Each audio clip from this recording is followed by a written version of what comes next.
dhiitinsa mirga namaa Oromiyaa keessaa akka dhaabu jechuun Komishinii Mirga Namoomaa mootummaa gaafate. Mootummaan dhiitinsa mirga namaa Oromiyaa keessatti raawwachaa jiru akka dhaabuuf Komishiniin Mirga Namoomaa kan Itoophiyaa gaafateera. Komishinichi kana kan gaafate gabaasa raawwii hojii isaa kan ganna kanaa keessattidha. Godinoota 20 Oromiyaan qabdu keessaa godinoota 13 keessatti hidhattoota gidduutti lolaa fi walitti bu'insi gaggeeffamaa yoo naga'u kan beeksise komishinichi sababa kanaan namootni hedduun balaaf saaxilamanii haalli yaaddessaanis uumameera jedhe. Walitti bu'insaa fi balaa qaqqabeef mootummaa waraana bilisummaa Oromoo itti gaafatamaadha jechaa jira. Garuu immoo tarkaanfii gumaa ba'uu mootummaan fudhatuun mirgi namaa nagaa akka malee sarbamaa jira jedhu itti aantuun komishinichaa Aadde Raakeb Mallasaa. Kanaafuu sarbama mirga namaa fi haala Oromiyaan keessa jirtutti mootummaan xiyyeeffannaa guddaa kennee lolli jiru karaa nagaa fi mariin akka furatuuf waamicha godhaniiru Aadde Raakeb. Naannicha keessatti waraana bilisummaa Oromoo fi mootummaa qofa osoo hin taane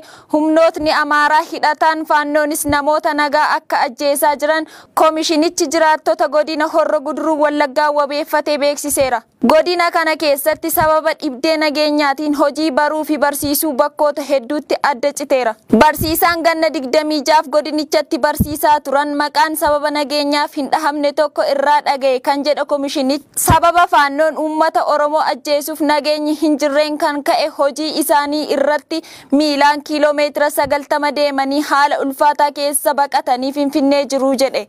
Mootummaan waraana bilisummaa Oromoo irratti tarkaanfii fudhachuuf jedhe waan inni godhu uummata nagaa miidhaa jira isa komishinichi jedhu irratti yaada mootummaa Oromiyaa dhaga'uuf karaa bilbilaa fi barreeffama gabaabaatiin dubbii himaa mootummaatti kan yaalle osoo hin milkaa'in hafeeraa jedhe sagaleen Ameerikaa jimaata kaleessa. ONN's kanarratti mootummaa naannoo Oromiyaarraa deebii dhaga'uuf kan bilbila biiroo kominikeeshinii yaale hin milkoofne akkuma arganneen yeroo biraa yaada isaanii kan dhiyeessinu ta'a. Bakka buutonni hawaasa Oromoo Ameerikaa keessa jiraatan Ambaasaadder Maayik Hamar waliin marii taasisan. Hawaasni Oromoo biyya Ameerikaa keessa jiraatan gaanfa Afrikaatti ergamaa addaa Ameerikaa kan ta'an Ambaasaadder Maayik Hamar waliin dhiitinsa mirga namaa Oromoo ragahaa jiru irratti har'a mari'ataniiru. Bakka buutonni hawaasa Oromoo kunneen Itoophiyaa keessatti sarbamni mirga namaa yeroo dabalaa jiru kanatti mootummaan Ameerikaa qoqqobbii gargaarsa adda addaa mootummaa Itoophiyaarra kaa'ee ture kaasuun akka malee nu gaddisiiseera jechuun ambaasaadderichatti beeksisatani. Akka Maayik Hamar jedhanitti taanaan biyyi isaanii qoqqobbii gargaarsa mootummaa Itoophiyaarraa kaasuuf kan murteessite odeeffannoo biyya keessaa fi idil addunyaa irraa argatte irratti hundoofteetudha.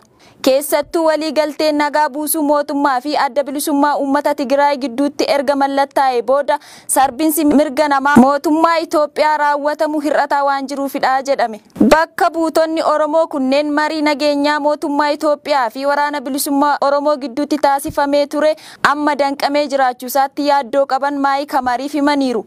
Ambaasaadder Maayikis gama isaatiin dhimmoota bakka buutonni hawaasaa kaasan kana deeggaruuf fedhii qabaachuu isaanii himaniiru jechuun kan gabaase Addis Standardidha.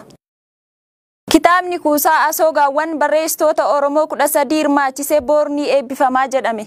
Erga hundeeffamee waggoota 13 kan lakkoofsee fi yeroo ammaa kan barreessitoota 123 dabalatee miseensota 300 of keessatti hammatee kan jiru waldaan barreessitoota Oromiyaa kitaaba haaraa kuusaa asoosamoota gaggabaaboo mata duree seedaa asgoowwan biroo waliin jechuun qopheesse booru dilbata adoolessa 23 bara 2023 ni eebbisiisa. Barreessaa waldaa barreessitoota Oromoo kan ta'e Lalisaa Indiris Adam waa'ee kitaaba dilbata boorii eebbifamu jedhu dabalatee hojiiwwan waldichi hojjechaa jiruu fi danqaawwan isaan mudachaa jiraniif jiru ilaalchisuun Addis Standard waliin turtii taasise. Kaayyoon keenya ogbarruu mala saayinsawwaan deeggarame katabuudha. Kitaaba kana qopheessuu keessatti barreessitoonni miseensonni waldichaa ta'an 13 hirmaachuu simeera. Barreessitoonni kunneenis dhaloota hunda bakka bu'uu kan danda'an ta'uu hima. Kanneen akka Isaayyaas Hordofaa, Kumsaa Buraayyuu fi Mootummaa Asaffaa barreessitoota buleeyyii bakka bu'uu danda'u. Kanneen akka Yaasoo Kabbabaa ammoo dhaloota giddugaleessa kan bakka bu'an yoo ta'u, Maartaa Kabitee fi Siifan Gammachuu akka barreessitoota ol adeemoo jechuun ni dandeenya. Walumaa galatti barreessitoota 13 asoosama gaggabaaboo kana katabuu irratti hirmaataniiru jedhe. Itti dabaluunis kuusaan asoosama gabaabaa kun qabiyyee kan akka aadaa, jaalala, siyaasa, safuu, seenaa fi diinagdee of keessatti kan qabate ta'uu kan himu lalisaan kitaabni kun akka maxxanfamuuf dhaabbileen kan akka kolleejjii Akimoon Inisheetiivii fi mana barumsaa lalisee taalent jedhaman deeggarsa taasisuu himeera. Maqaan aanaa naannoo Tigraay jala ture tokko jijjiiramuuf akka jiru aanaan naannoo Amaaraa beeksise. Amma naannoo Amaaraa godina Kaaba Gondar keessatti kan argamu aanaan Addii Arqaay maqaansaa kun jijjiiramuu akka jiru bulchiinsi aanichaa beeksiseera. Godina Kaaba dhiyaa Tigraayitti dhiyoo kan taate aanaan Addii Arqaay amma naannoo Amaaraa jalatti argamti. Maqaan ishii amma Addii Arqaay jedhu uummata naannichaa keessa jiraatu kan ibsu waan hin taaneef maqaan haaraa itti jechuun manni maree aanichaa walgayii taa'ee murteessee ture. Maqaan Addii Arqaay jedhamu kun hafee maqaan biraa itti akka ba'u akka filataatti maqaan lama Sagannetii fi Salaam Barrii jedhamu sagaleef dhiyaateera. Itti aanaan sabquunnamtii kominikeeshinii aanaa Addii Arqaay obbo Darajjee Geetinnet akka jedhanitti taanaan jijjiirraan maqaa kun kan barbaachisee fi gaaffii uummata aanichaarraa buqqa'ee ture garuu amma deebi'aa jiran irraa kan dhiyaate waan ta'eefidha. Yeroo lolaa sana aanaan Addii Arqaay kun naannoo Tigraay keessa ture. Amma magaalotaa fi aanota yookiin bakkoota maqaa Addii jedhamu qabu hundi gara afaan Amaaraatti jijjiiramuu jiraachuu obbo Darajjeen Itoophiyaan Insaayideritti himaniiru. Aanaan maqaa Addii Arqaay jedhamee beekamu kun godinoota 22 jiran hunda keessatti uummatni erga irratti mari'atee booda sagaleetiin gara Sagannetiif yookaan Salaam Barriitti jijjiiramuuf jira. Kun immoo haga xumura baatii adoolessaa 2015tti xumurama jedha waajjirri kominikeeshinii aanichaa. Jechi Addii kan jedhu jecha afaan Tigree akka ta'e hiikni isaas baadiyaa biyya ganda kan jedhudha warri afaanicha dubbatan. Manni maree miidiyaalee Itoophiyaa saamicha miidiyaalee irratti raawwatu isaa yaaddessuu beeksise. Saamichi miidiyaalee irratti raawwatu akka dhaabbatuuf mootummaan hordoffii barbaachisaa taasise. Bu'aa qorannoo isaa akka ibsu manni maree miidiyaalee Itoophiyaa gaafate. Saamichi qindaa'aan miidiyaalee irratti irra deddeebiidhaan raawwachaa jiraachuu kan ibse manni marichaa haalli saamichaa bifa wal mari'atamee gaggeeffamu fakkaachuunsaa ammoo daran akka yaaddesse ibseera. Manni marichaa kana kan jedhe saamichii fi yakki miidiyaalee irratti raawwataa jiru ilaalchisee jimaata kaleessaa ibsa baaseen ibsa kana keessatti yeroo dhiyootii as qaamonni hin beekamne biroo miidiyaalee cabsanii seenuudhaan meeshaalee odeeffannoon ittiin funaanamuu fi ittiin daddabarfamu saamaa akka jiran himeera. Baatiiwwan 6 darban kanatti miidiyaaleen 4 saamichaaf kan saaxilaman ta'uu kan ibse manni marichaa torban darbe keessa bifuma wal fakkaatu miidiyaan intarneetii irratti hojjetu Itoophiyaan Insaayder saamamuu ibsa. Ibsa kana keessatti eereera. Saamicha akka kanaa bifa qindaa'een biiroo miidiyaalee otuu hin cabiin banamee saamamuun guyyaa boqonnaarra raawwatamuun dhaabbilee miidiyaa filatamanii fi meeshaaleen barbaachisoo irratti xiyyeeffachuun saamichichi saamicha qindaa'aa ta'uusaa kan ibsu akka ta'e ibsa kanaan kaafameera.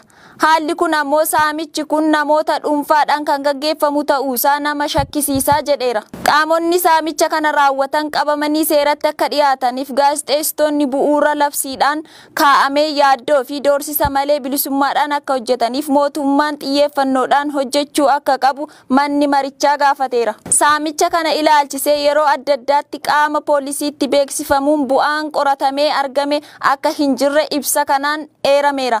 Mootummaan dirqamaa yakka ittisuu qorachuuf gaafatama hordofsiisuu kan qabu dhaabbilee miidiyaaf eegumsa barbaachisaa akka taasisu gaafateera. Yuunivarsiitii Rift Vaalii barattoota isaa qorumsa bahinsaa qabxii olaanaa galmeessan 4f badhaasa kenne.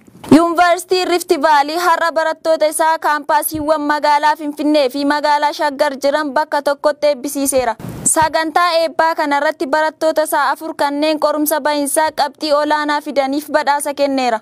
Barattuu Obsineet Gaaromaa muummee nersiingii kaampaasii Naqqamtee irraa qabxii 100 keessaa 99 fiduudhaan akka biyyoolessaatti qabxii olaanaa fiduudhaan kan dursiteef badhaasa qarshii 100,000 fi laaptooppii tokko badhaasee digirii lammaffaa tolaan barachuu akka dandeessu akkasumas yuunivarsiiticha keessatti ogummaa isheetiin hojjechuu akka dandeessu taasisee jira. Barattuu Nahimaa Neggaa Siraaj muummee faarmaasii kaampaasii Bahar Dar irraa 100 keessaa 88 kan galmeessite.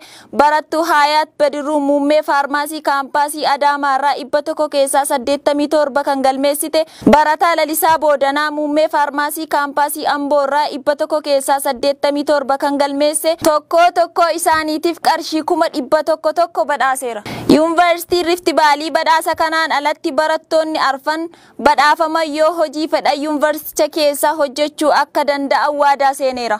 Yuunivarsiitichi Obsineet Gaaromaa kan bara kana qabxii olaanaa galmeessiteen barattuu cimtuu seenaa jijjiirte ittiin jedheera. Yuunivarsiitichi har'a barattoota isaa kaampaasiiwwan 19 irraa baratan magaalaa Finfinneetti sirna ho'aa ta'een eebbisiiseera.